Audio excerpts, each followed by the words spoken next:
ओम अक्षस्रगपरशुंगदेशु कुलशं पद्मं धनुष्कुण्डिकां दण्डं शक्तिमशं चर्म जलजं घण्टां सुराभाजनं शूलं पाशसुदर्शने च ददति हस्तैः प्रसन्नाननां सेवे सैरिव मर्दनीमिः महां लक्ष्मीं सरोजस्थिताम्। नमस्कार, स्वागत है आपका आचार्यवाणी में। मैं आचार्य डॉक्टर विक्रमादित्य आपके साथ हूँ। आज का विषय हमारा है सिंह राशि वालों के लिए 29 तारीख का अवसर। ग्रह नक्षत्रों के दृष्टिकोण से ग्रह परिवर्तन की तरफ चले गए हैं और वृश्चिक राशि में विशेष तौर पर बुध भी प्रवेश कर गए हैं और ये दोनों के दोनों परिवर्तन आपके लिए बड़े सुंदर योग बनाते दिखाई दे रहे हैं। जो भी कार्य करें बड़ा सुंदर आपके लिए लाभ के योग, दिवाली से पहले अच्छे से बहुत सारी चीज़ों में आपकी सिंह राशि वालों परिवर्तन का योग बनता दिखाई दे। बृहस्पति पर की दृष्टि चंद्रमा पर धन भाव में बैठकर बड़ी सुंदर तरीके से आपके लिए पड़ती दिखाई दे रही है और ये आपके लिए सुंदर योग बना रही है। गोवत्स द्वादशी है इस दिन। गौशाला में जाकर गाय के बछड़े को थोड़ा सा कुछ प्रसाद इत्यादि, गुड़ इत्यादि अपने हाथ से खिलाने का प्रयास करें। प्रदोष का योग है, भौम प्रदोष का योग। 15 दिनों में दूसरी बार भौम प्रदोष का योग बना। देखिए गोचर ने किस प्रकार से, प्रकृति ने किस प्रकार सुंदर योग बनाया। मंगल चल रहे हैं कमजोर अवस्था में और ये कम से कम 4 महीने परेशान करने वाले हैं मंगल। ऐसे में इसके परिवर्तन के साथ साथ ही देव कृपा से 2 बार मंगल भौम प्रदोष का योग बना, तो मंगल को ताकत देने का सुंदर योग है। हनुमान चालीसा का पाठ, सुंदरकांड का पाठ, भगवान शंकर का इच्छु रस से अभिषेक करना, ये सारे उपाय शास्त्र में प्रमाणित हैं। इनको करने का प्रयास करेंगे तो शुभ रहेगा, बहुत सुंदर। और दिवाली का सुंदर पर्व इस दिन से आरंभ हो रहा है। यम के निमित्त दान करके यम दीप दान करने का सुंदर विषय रहेगा इस दिन, क्योंकि शाम के समय त्रयोदशी आ गई, प्रदोष का योग बन गया है। तो इस दिन देखिए मंगल थोड़ा नेगेटिव चल रहा है और ये कहीं ना कहीं थोड़ा विप्लवकारी हो सकता है। एक उपाय बता रहे हैं, वैसे तो अंत में कार्यक्रम के अंत में पूरा हम विधान आपके समक्ष उपस्थित करने वाले हैं, लेकिन एक बात समझ लें, इस दिन सुंदर रूप से घर के दक्षिण भाग में जाकर शाम को सूर्यास्त होने के बाद एक चौमुखा दीपक यमराज के निमित्त जलाया जाता है, पितरों के निमित्त जलाया जाता है, अन्न की ढेरी के ऊपर। पूरा विधान हम अंत में बताएंगे, लेकिन कहा जाता है जो ये उपाय कर लेता है 1 वर्ष तक उसकी अपमृत्यु नहीं होती। ये एक शास्त्र में विधान बताया गया बहुत जबरदस्त तरीके से। पढ़ा नहीं, स्कंद पुराण के अंदर इसका पूरा विधान शास्त्र में उपस्थित है। संक्षिप्त रूप में हम आपको समक्ष उपस्थित करने वाले हैं। तो इस दिन ये विधान सुंदर रूप से करने का प्रयास कीजिएगा अवश्य। यम दीप दान, इसके बाद अगले दिन उठकर फिर 2 दीप और दान जलाए जाते हैं यम के पुत्रों के निमित्त, वो भी करना चाहिए। और ये पूरा प्रोसेस जो कर लेता है उनकी समस्त कष्ट, अलाए बलाए, जीवन के समस्त कष्ट दूर हो जाते हैं और वो सब प्रकार से कल्याण के योग बनाने की स्थिति उत्पन्न कर देते हैं। 30 तारीख यदि हम बात करें, बृहस्पति बुधवार का अवसर है। त्रयोदशी तिथि उदया तिथि के रूप में विद्यमान धनतेरस का सुंदर, दीपावली का शुद्ध पर्व आरंभ हो जाएगा पूर्ण रूप से। और दीपावली के सुंदर पर्व पर सबसे पहले आयुष के देवता धन्वंतरी भगवान का सुंदर उपासना करने का योग बनता है। ग्रह नक्षत्रों के दृष्टिकोण से आपके लिए ग्रह नक्षत्र बड़े सुंदर तरीके से स्थिति उत्पन्न कर रहे हैं, लाभ के योग प्रशस्त करते दिखाई दे रहे हैं। सिंह राशि वालों के लिए अच्छे योग रहेंगे। मेहनत करिए पूरी तरह से और ध्यान रखिएगा। इस दिन एक बात का हम आपके समक्ष रखें, ग्रह नक्षत्र अच्छे हैं लेकिन हम कई बार गलती कर लेते हैं। धन त्रयोदशी है, महालक्ष्मी की सुंदर उपासना का विषय है, लेकिन हमने आजकल क्या बर्तनों का उत्सव बना दिया है इसको। पहले विधान था बर्तन लाने के लिए, क्योंकि उन दिनों बर्तन होते थे चांदी के, विधान था चांदी के बर्तन लेके आते थे घर में। आज लोहे के लिए आते हैं बर्तन। शनि को मत लाइए, कम से कम इस बात का ध्यान रखें। लक्ष्मी जी को लाने का प्रयास करें। लक्ष्मी इस बात ध्यान रखें कि लोहे में नहीं विराजती हैं, तो इस बात का ध्यान रखेंगे तो अच्छा रहेगा। इस बात को समझेंगे तो बहुत अच्छा रहेगा। किसी भी रूप में भगवान को लाएं अपने घर में और उनको प्रतिष्ठा करें। गौरी गणेश की प्रतिष्ठा करें सुंदर रूप से, लक्ष्मी गणेश की सुंदर प्रतिष्ठा करें घर में, विधि विधान से उनका पूजन करें। 5 दिन का सुंदर त्योहार पर्व है। पूरा विधान हम आपको बताने वाले हैं अभी कार्यक्रम के इसमें अंतिम भाग में, उसको सुन लीजिएगा। और शुद्ध रूप से विशेष तौर पर श्रीयंत्र की स्थापना करके सुंदर उनकी प्रतिष्ठा कर समस्त रूप से रखें। इस दिन से जो पूजन करके रखते हैं विधान, सब प्रकार से लक्ष्मी के योग बनते हैं। 31 तारीख की हम बात करें तो उस दिन रवि गुरुवार का अवसर है। ग्रह नक्षत्रों के दृष्टिकोण से चतुर्दशी तिथि उदया तिथि के रूप में विद्यमान है और ग्रह नक्षत्रों का परिवर्तन होकर आपके लिए धर्म भाव का उदय होने का योग बनेगा। चंद्रमा परिवर्तन करके करीब 11:15 बजे के आसपास तुला राशि में प्रवेश करेंगे और ये आपके लिए सुंदर रहेगा। धर्म का उदय करने का योग बनेगा। धर्म में आस्था जागी। हनुमान जयंती भी है इस दिन और बृहस्पति वीरवार के दिन हनुमान जयंती का सुंदर योग बन रहा है। साथ साथ नरका चतुर्दशी का भी सुंदर योग बन रहा है। और इस दिन विशेष तौर पर एक प्रयोग अवश्य करना चाहिए। इस दिन सुबह सूर्योदय से पहले स्नान करना चाहिए और एक आपामार्ग का पेड़ का पत्ता, छोटी सी बूटी होती है जिसको चिड़चिटा बोला जाता है, उसको रात को ही उखाड़ के रख लेना चाहिए और अपने सिर से वार कर स्नान इत्यादि करने के उपरांत उपटन लगाकर तिल का तेल से स्नान करना चाहिए। यम के निमित्त जो विशेष तौर पर 14 मंत्रों के द्वारा तर्पण करने का विधि है वो अवश्य करना चाहिए स्नान के उपरांत। और उसके बाद यम के पुत्रों के निमित्त 2 दीपक घर के बाहर जलाने चाहिए और उसके बाद यम का पूजन करने के बाद फिर भगवान हनुमान जी की उपासना करनी चाहिए और साथ साथ भगवान विष्णु की उपासना करनी चाहिए। ये सब शास्त्र में वर्णित उपाय हैं। और दीपावली के संबंध में भी बता देते हैं। वैसे तो हम दीपावली के संबंध में बहुत सारी भ्रांति इस समय में उत्पन्न हो रही है कि दिवाली कब मनाई जाए। दीपावली का सुंदर पर्व 1 तारीख का रहेगा। दीपावली का सुंदर पर्व 1 तारीख का शास्त्र के दृष्टिकोण से रहना चाहिए। दीपावली के संबंध में आजकल बहुत सारे वीडियोस में लोगों ने कुछ भ्रांति उत्पन्न करने का प्रयास किया है। कहा गया है कि दीपावली जो है वो रात्रि में अमावस्या होनी चाहिए तब दीपावली मनाई जाती है। और इस बार हो क्या रहा है, ग्रह नक्षत्रों के दृष्टिकोण से हमें समझना चाहिए कि जो ग्रह नक्षत्रों का योग जो है, अमावस्या जो है वो विशेष तौर पर 1 तारीख की हम गणना करें तो शाम को करीब करीब 6:15 बजे के आसपास तक है। और दिल्ली में हम सूर्यास्त की बात कर रहे हैं तो करीब करीब सूर्यास्त जो हो रहे हैं 5:30 बजे के आसपास हो रहे हैं। तो ऐसे में प्रदोष काल में सुंदर शास्त्र कहता है कि प्रदोष काल में यदि अमावस्या मिल जाए तो वही श्रेष्ठ काल है भगवती महालक्ष्मी का पूजन करने के लिए। जो लोग भ्रांति उत्पन्न करने का प्रयास करें रात्रि में, प्रदोष काल रात्रि ही का ही प्रथम पहर मान लिया जाता है, तो उसमें यदि रात्रि में अमावस्या मिल रही है, उदय तिथि अमावस्या मिल रही है, तो औचित्य ही नहीं है कि आप 31 तारीख को दीपावली मनाएं। ऐसा कोई शास्त्र में वर्णन नहीं है। कुछ लोग भ्रांति उत्पन्न करने का प्रयास कर रहे हैं और वो कह रहे हैं प्रदोष काल में उस दिन पहले ही मिल जाएगा। उदय तिथि मिल रही है और प्रदोष काल में जा रही है 1 तारीख को अमावस्या, तो फिर किस बात का? स्वाति नक्षत्र भी जो विद्यमान है वो रात्रि में मिल रहा है, तो फिर क्यों विशेष तौर पर हम भ्रांति में फंसे? कुछ लोग तथाकथित तौर पर ज्योतिष को गलत रूप से उपस्थित करने का प्रयास कर रहे हैं। शास्त्र में वर्णित है प्रदोष काल में जिस दिन अमावस्या शुद्ध रूप से विद्यमान है और धर्म सिंधु, निर्णय सिंधु इत्यादि में इस बात को प्रतिपादित किया गया है, तो आप इस बात का ध्यान रखते हुए कार्य करें। कुछ लोग जबरदस्ती धर्म के प्रति भ्रम उत्पन्न करने का प्रयास करते हैं। 1 तारीख को ही दीपावली का सुंदर पर्व रहेगा, उसको इसी प्रकार से मनाने का प्रयास करेंगे तो बहुत सुंदर रहेगा। महालक्ष्मी की सुंदर पूजन 1 तारीख को ही रहेगा। तो अभी आपने दिन पर दिन किस प्रकार के ग्रह योग बनेंगे उसको समझा। अब ये समझ लीजिए कार्तिक का महीना यह बड़ा अद्भुत महीना है।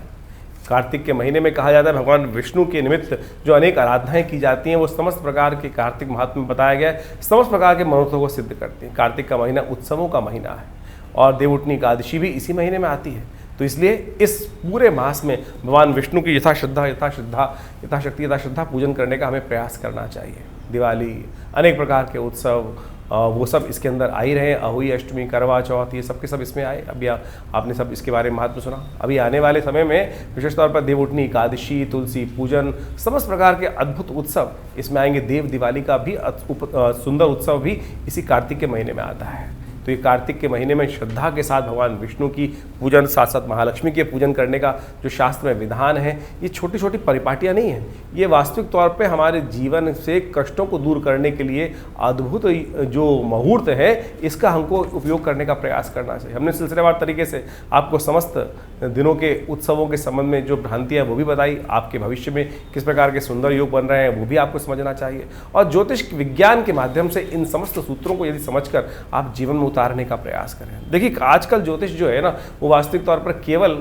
शुष्क ज्योतिष लोगों को करने का प्रयास किया जा रहा है, आध्यात्म के साथ जोड़ा ही नहीं जा रहा है। वैदिक ज्योतिष, आपने कॉन्सेप्ट सुना होगा वैदिक ज्योतिष का। वैदिक ज्योतिष को वास्तविक तौर पर पुरानी कथाओं के माध्यम से ही समझाया गया है और हर चीज को, हर सूत्र को हमारी भारतीय संस्कृति में कथा के साथ जोड़ दिया गया है। उस कथा का आदि भौतिक, आदि दैविक अर्थ भी होता है। यदि उन अर्थों को समझकर आप उन सूत्रों को समझ लें कि किस प्रकार से हमें कौन कौन से उपाय कर लेने चाहिए जो हमारे जीवन में कष्टों का निवारण करें, वही इस ज्योतिष का उद्देश्य है। और उन समस्त सिद्धांतों को ही हम इस कार्यक्रम के माध्यम से आपके समक्ष रखने का प्रयास करते हैं। तो जो उपाय हमने बताए, चाहे वो दिवाली के उपाय हों, चाहे वो धनतेरस के उपाय हों, और धनतेरस के दिन विशेष तौर पर शास्त्र के दृष्टिकोण से जो हमने आपको बताया कि यमदीप दान का एक मुहूर्त बताया था आपको।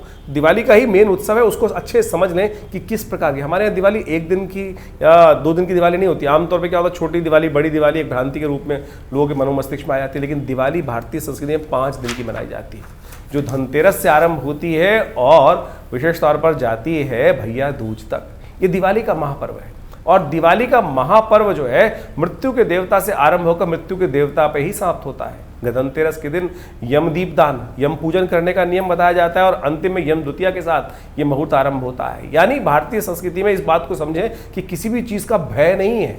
यानी यम का मतलब मृत्यु के देवता, उनके भी पूजन करने का शास्त्र में नियम बताया गया है। और यदि आप यम दीप दान कर लें, कहा जाता है कि 1 वर्ष तक, यानी इस यम दीप दान से अगले यम दीप दान तक, यानी कार्तिक मास के जो कृष्ण पक्ष की त्रयोदशी से लेकर अगले वर्ष की त्रयोदशी, कृष्ण पक्ष की जो कार्तिक की त्रयोदशी तक अपमृत्यु होने के योग नहीं बनेंगे, केवल 1 दीपदान यदि कर लिया जाए। सूत्र भी समझ लीजिए किस प्रकार से शास्त्र के अनुसार से उसको बताया गया है। शास्त्र के 29 तारीख को ये योग हमने जो बताया आपको, उस दिन यम दीपदान का सुंदर मुहूर्त बन रहा है और विशेष तौर पर 29 तारीख से ये आरंभ हो जाएगा, क्योंकि शाम के समय प्रदोष काल में उस दिन त्रयोदशी आ जाएगी, तो उस दिन से ये योग बन के आरंभ हो जाएगा। उस दिन से यदि आप इन उपायों को कर लें तो शास्त्र के दृष्टिकोण समझिएगा अद्भुत रूप से योग बन जाएगा। इस बार दीपावली का जो उत्सव है 29 तारीख से आरंभ हो रहा है। यम दीप दान से उसको करने का प्रयास करना चाहिए उस दिन 29 तारीख की शाम के समय। एक सूत्र समझ लें, एक अद्भुत रूप से क्या शास्त्र बताया गया है कि उस दिन एक दीपक,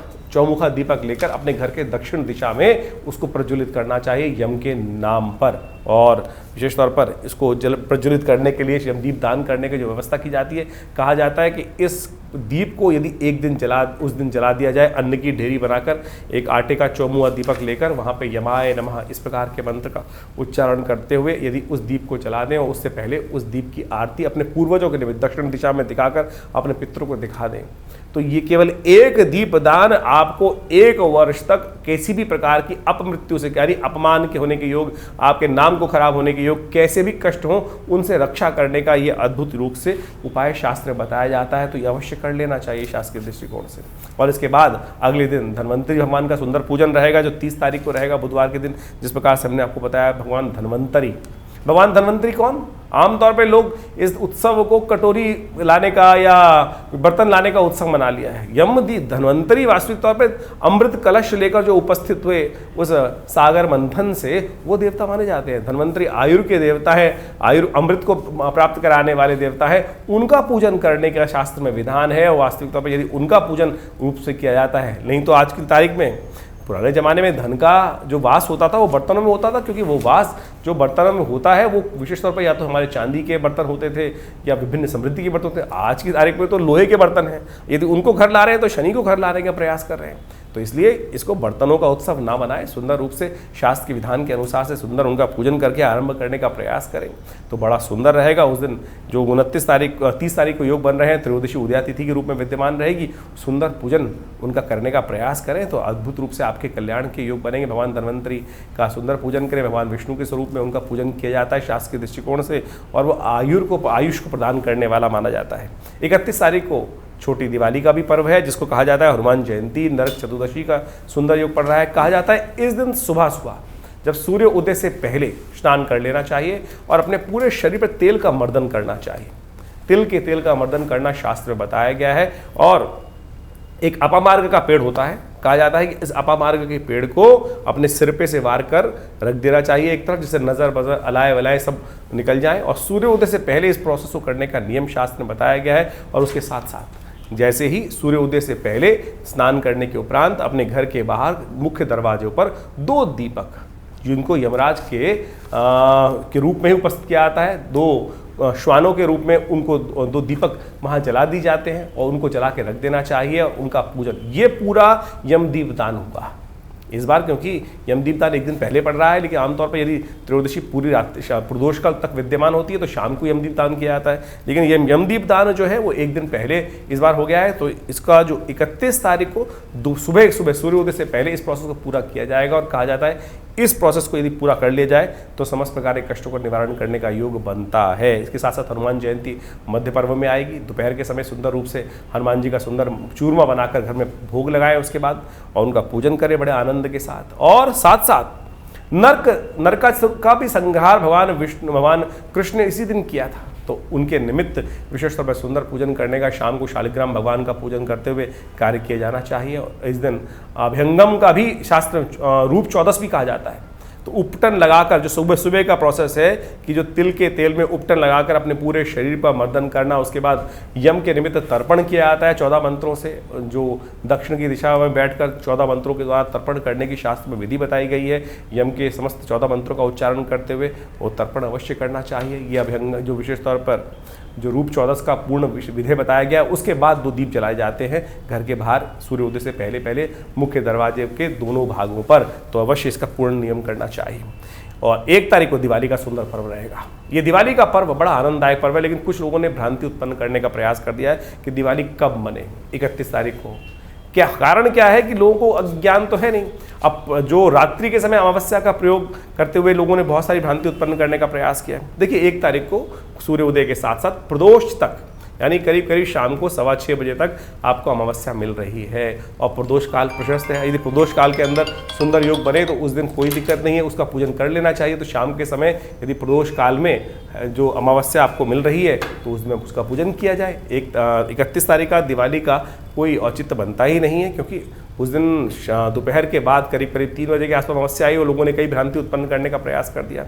स्वाति नक्षत्र भी आपको 1 तारीख को ही मिल रहा है और साथ साथ शाम के प्रदोष काल तक। तो प्रदोष काल में ही महालक्ष्मी का पूजन करना सबसे श्रेष्ठ माना जाता है। प्रदोष काल में अमावस्या है आपके पास, उदय तिथि शुद्ध रूप से विद्यमान है, तो कोई भ्रांति उत्पन्न करने की जरूरत नहीं है। सीधा सीधा सूत्र है कि प्रदोष काल के अंदर जिस सुंदर रूप से उदय तिथि के रूप में अमावस्या विद्यमान है तो उसी दिन दिवाली का सुंदर पर्व रहेगा। इसमें कोई भ्रांति उत्पन्न करने की कतई जरूरत नहीं है। शास्त्र विधि के अनुसार से बड़ा श्रेष्ठ कहा गया है। इसके अगले दिन गोवर्धन का पूजन रहेगा। 2 तारीख को गोवर्धन भगवान विष्णु के निमित्त अन्नकूट का पूजन किया जाता है और प्रदोष काल में भगवान विष्णु का सुंदर पूजन करते हुए भगवान का सुंदर स्तवन करें। भगवान कृष्ण का अन्नकूट इत्यादि का प्रसाद सुंदर रूप से बनाया जाता है। तो वो भी कार्यक्रम जो रहता है वो भी बड़ा अद्भुत रूप से शास्त्र के अंदर वर्णित है और ये सारे के सारे कर्म अवश्य करने का प्रयास करना चाहिए। एक बात और, ये गोवर्धन का जो दिन माना जाता है, जिसके अंदर प्रतिपदा के दिन ये योग बनाया जाता है, कार्तिक मास के शुक्ल पक्ष की प्रतिपदा के दिन, ये वो मुहूर्त है कि जिस दिन जैसा करोगे पूरे आने वाले 365 दिन तक वैसा आपके साथ होगा। और आप समझें कि आमतौर पे क्या होता है, लोग देर तक जागरण करते हैं, उसके सुबह देर में उठते हैं तो पूरा साल ही आलस्य में रहता है। तो इस दिन कम से कम सुबह जल्दी उठकर भगवान का सुंदर स्तवन करें, भगवान कृष्ण का स्मरण करें, समस्त प्रकार से कष्टों को दूर करने के लिए अन्नकूट इत्यादि का पूजन करें, भगवान पर विश्वास रखते हुए कार्य करें और गोवत्स गाय का पूजन करें। गो क्रीड़ा का भी शास्त्र में विधान बताया जाता है, भगवती का पूजन करने का शास्त्र में विधान बनाया जाता है। तो इन सब चीज़ों को करके सुंदर रूप से समय निकालने का प्रयास करेंगे तो बड़ा अच्छा रहेगा। आनंद भाव से रहें, गुस्से में ना रहें, आलस में ना रहें, क्योंकि ये जैसा हमने कहा 365 दिन तक वैसा ही होने के आपके साथ योग बनेंगे। आमतौर पे नए साल के दिन लोगों ने कह देते हैं रेजोल्यूशन पास कर लो, आज जो करोगे वैसा पूरे साल बनेगा। वो 1 जनवरी का नहीं है भाई। मुहूर्त वो विशेष तौर पर कार्तिक के शुक्ल पक्ष की प्रतिपदा के दिन का मुहूर्त है। तो इस दिन यानी गोवर्धन वाले दिन इस बार 2 नवंबर को योग पड़ रहा है। तो आनंद के साथ उस पर्व को मनाने का प्रयास करें।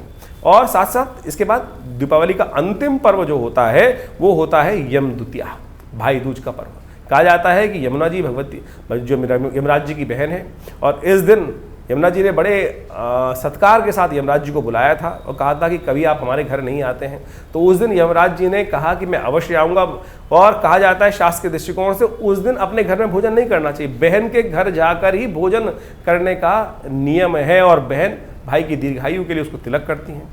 तो ये अवश्य नियम पालन करने का प्रयास करना चाहिए। भारतीय संस्कृति के अद्भुत पर्व हैं और इन सब मुहूर्तों के अंदर आपको कोशिश ये करनी चाहिए दीपावली पर्व के अंदर अपने घर में सिद्ध महालक्ष्मी का यंत्र स्थापित करें, साथ साथ दक्षिणावर्ती शंख स्थापित करने का प्रयास करें। ये महालक्ष्मी का साक्षात प्रतीक माना जाता है और महालक्ष्मी का साक्षात प्रतीक माना जाता है समस्त कष्टों को निवारण किया था। जब दिवाली का पूजन करें आप दीपावली के दिन, यानी जो इस बार दीपावली का जो 1 नवंबर को सुंदर पर्व पड़ रहा है, उस दिन पूजन के अंत में भगवती को कमल के पुष्पों की एक विशेष तौर पर शैया प्रदान की जाती है। और पूजन के अंत में यदि कमल के पुष्प नहीं मिल रहे हैं तो मखानों को ले सकते हैं आप और मखानों को लेकर सुंदर तो एक प्लेट में रखकर उनके समक्ष उपस्थित करने का प्रयास करें। और महालक्ष्मी का पूजन विशेष तौर पर श्री सूक्त के मंत्रों से करेंगे तो बहुत श्रेष्ठ रहेगा। उस दिन यज्ञ इत्यादि करें, आनंद भाव से कार्य करने का प्रयास करें। ये एक सिद्ध मुहूर्त हैं ये सब के सब। तो अवश्य इन सब मुहूर्तों में सुंदर रूप से पूजन करते हुए कार्य करने का प्रयास करेंगे तो अद्भुत रूप से आपके जीवन में समस्त कष्टों का निवारण करने का योग बनेगा। सिद्ध महायंत्र विशेष तौर पर महालक्ष्मी का सिद्ध यंत्र अवश्य स्थापित करना चाहिए महालक्ष्मी, और पूरे वर्ष उनकी पूजन करने की सुंदर व्यवस्था बनाने का प्रयास करना चाहिए। और ये समस्त प्रकार के आपके अनिष्टों को दूर करने का योग बनाती हैं ये सारी चीज़ें। और शंख दक्षिणावर्ती शंख इस दिन यदि घर में स्थापित करें तो कहा जाता है साक्षात महालक्ष्मी का प्रतीक माना जाते हैं ये सब निधियाँ। तो अवश्य शास्त्र के दृष्टिकोण से इन सुंदर मुहूर्तों का लाभ लेते हुए कार्य करने का प्रयास करें, बहुत आनंद रहेगा।